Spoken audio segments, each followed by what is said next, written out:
स्वाहा तस्वितुर्वरेण्यं भर्गो देवस्य धीमहि धियो यो नः प्रचोदयात्। विद्या बनाम शिक्षा। जीवन यापन के लिए अनेक वस्तुओं की आवश्यकता पड़ती है, अनेक साधन जुटाने पड़ते हैं, आए दिन समस्याएं सुलझानी पड़ती हैं। इतने पर भी प्राथमिकता देने योग एक ही तत्व है, सांस चलना, प्राण बचे रहना। यदि उसका प्रबंध न हो सके तो समझना चाहिए अब तब में जीवन का अंत ही होने वाला है। घुटन के बीच भला कोई कितने समय जीवित रह पाएगा। लगता तो यही है कि व्यक्ति, समाज और संसार के सामने अगणित समस्याएं मुंह आए खड़ी हैं और सर्वग्राही चुनौती बन रही है। सघन अंधकार में प्रकाश की किरण कड़ी से फूटती नहीं, न विज्ञान कोई समुचित उत्तर दे पाता है और न बुद्धिमानों की विलक्षण बुद्धिमत्ता भी काम आती है। अपराधों का बढ़ना, जनसंख्या का दिन दूना रात चौगुना होना, विस्तार, शारीरिक और मानसिक रोगों का अंधड़, हर जगह विषाक्तता, विखेरता प्रदूषण, दरिद्रता और निरक्षरता जैसे अनेकों कारण हैं जो त्रास संताप के कारण बने हुए हैं। राजनीति क्षेत्र से भी निराशा ही हाथ लगती है। आरक्षकता ही नंगा नाच करती है। धर्म प्रचारकों, पुरोहितों ने कभी सतयुग का मेरुदंड बनकर अपनी गरिमा जताई थी, पर अब तो वहाँ भी वंश और वेश ही अपनी जय जयकार करा रहा है। कर्तव्यों को पीछे धकेल दिया गया और अधिकारों को चौगुना सौगुना कहकर जताया जा रहा है और भी न जाने कहाँ कहाँ क्या क्या अनर्थ हो रहा है। पर यह सूझ नहीं पड़ता कि इनका निराकरण कौन करेगा, कैसे करेगा। यह तथ्य 1000 बार समझा और लाख बार समझाया जाना चाहिए कि मानवीय चेतना के विभ्रम और व्यामोहे ग्रस्त हो जाने से ही सब कुछ उलट पुलट हो गया है। सोचने, करने और प्रचलन में उतरने की बात मात्र एक ही है कि मानवीय गरिमा को भुला न दिया जाए। संकीर्ण स्वार्थपरता को सीमित कैसे रखा जाए, सहकारिता, उदारता जन जन को प्रिय लगे और उसके लिए उत्साह उभरे, तात्कालिक लाभ को इतना महत्व न मिले कि उसकी आतुरता के आगे दूरदर्शी विवेकशीलता के पैर न टिक सकें। पूर्वाग्रह इतने अटी न हों जो स्वतंत्र चिंतन के लिए कहीं कोई गुंजाइश न रहने दें। यदि इस स्तर का मानसिक संतुलन बिठाया जा सके तो मनुष्य के पास इन दिनों भी इतनी समझ, संपदा और दक्षता मौजूद है जिसके सहारे विनाश को विकास में बदला जा सके।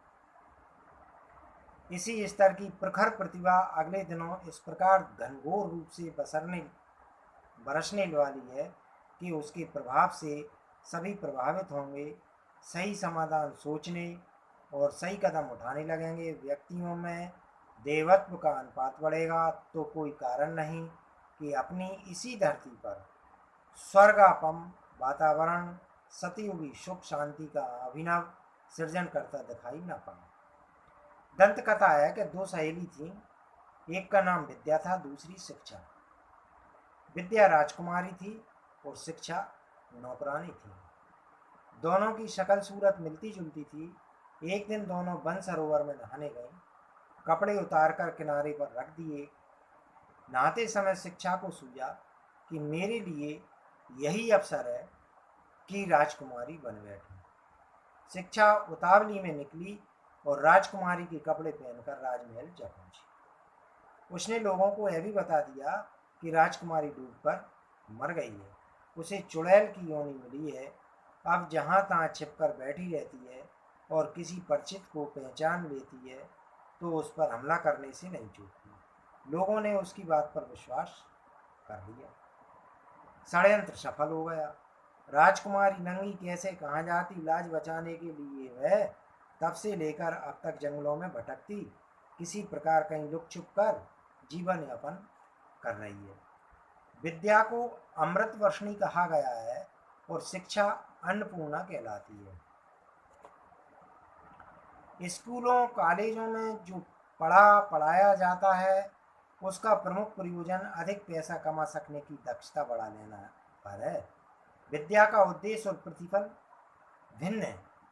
वह व्यक्तित्व को उभारती है, प्रतिभा को जगाती है, दृष्टिकोण को उत्कृष्टता से जोड़ती है और अंतःकरण को आत्मीयता एवं उदारता से लबालब भरती है। इसे दुर्भाग्य ही कहना चाहिए कि लोगों ने विद्या का संजीवनी विद्या का महत्व भुला दिया एवं उसे अनावश्यक ठहराकर उपेक्षित एवं तिरस्कृत कर बना दिया है। यही वह मूलभूत कारण है कि जिसने इस सुंदर संसार को बुरी तरह दीनहीनेपन अपराधी प्रवृत्ति का बना दिया है।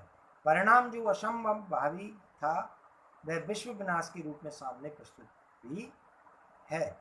महापरिवर्तन जब भी कभी प्रारंभ होगा तब उसका स्वरूप एक ही होगा कि विद्या को जीवित जागृत किया जाए, उसके प्रचार विस्तार का इतना प्रचंड प्रयास किया जाए कि लंबे समय से छाए हुए कुहासे को हटाया जा सके और उस प्रकाश को उभारा जाए जो हर वस्तु का यथार्थ स्वरूप दिखाता और किसका किस प्रकार सहयोग होना चाहिए यह सिखाता है।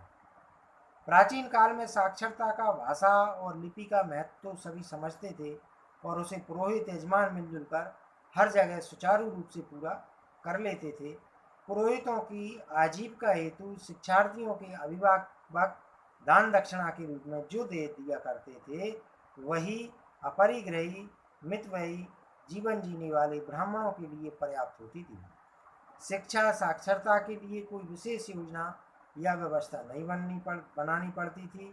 संजीवनी विद्या का दायित्व ऋषि वर्ग के मनीषी उठाते थे। जो अधिकारी होते थे उन्हें अपने आश्रमों, गुरुकुलों, अरण्यकों में बुलाते थे। उपयुक्त वातावरण में उपयुक्त अभ्युदय की समुचित योजना चलाते थे। बालकों का जो साक्षरता स्तर का प्रशिक्षण चलता था उसके लिए गांव-गांव छोटे बड़े देवालय बना लिए जाते थे। उपयुक्त स्तर के शिक्षार्थियों के लिए वही श्रद्धा सिक्त वातावरण में पढ़ाई पूरी हो जाती थी। तब शिक्षा और आजीविका का कोई सीधा संबंध नहीं था। पढ़ाई जानकारी बढ़ाने के लिए होती थी और कमाई के लिए कृषि, पशुपालन, कुटीर उद्योग, क्रय विक्रय जैसे कौशल काम आते थे। शिल्प कला जैसे क्रियाकलाप भी इसी क्षेत्र में सम्मिलित रहते थे। इसलिए पढ़ाई के लिए सामान्य स्तर का प्रयत्न किशोर अवस्था तक पूरा हो जाता था। उधर पूर्ति आजीविका के लिए तरुण स्तर के लोग अपनी योग्यता एवं आवश्यकता के अनुरूप ही काम धंधे खोज लेते थे। विद्या का प्रज्ञा का युग इन्हीं दिनों तूफानी गति से बढ़ता चला आ रहा है। उसका लक्ष्य निश्चित और निर्धारित है। हर मस्तिष्क में नए सिरे से नई हलचल उत्पन्न करना। अपनाई हुई मान्यताएं धारणाएं कितनी ही पुरातन या अभ्यस्त हों वह उन्हें उखाड़ कर ही रहेगा। साथ वह दूरदर्शी विवेकशीलता की ऐसी वर्षा करेगा जिसके प्रभाव से औचित्य का ही सर्वत्र स्वागत किया जाएगा। विवेक और औचित्य के दो आधार ही नवयुग की स्थापना करेंगे। हर कोई उन्हीं को स्वीकार अंगीकार करेगा, भले ही उन्हें समय की अनिवार्य आवश्यकता ने नए सिरे से ही प्रतिपादित क्यों ना किया हो।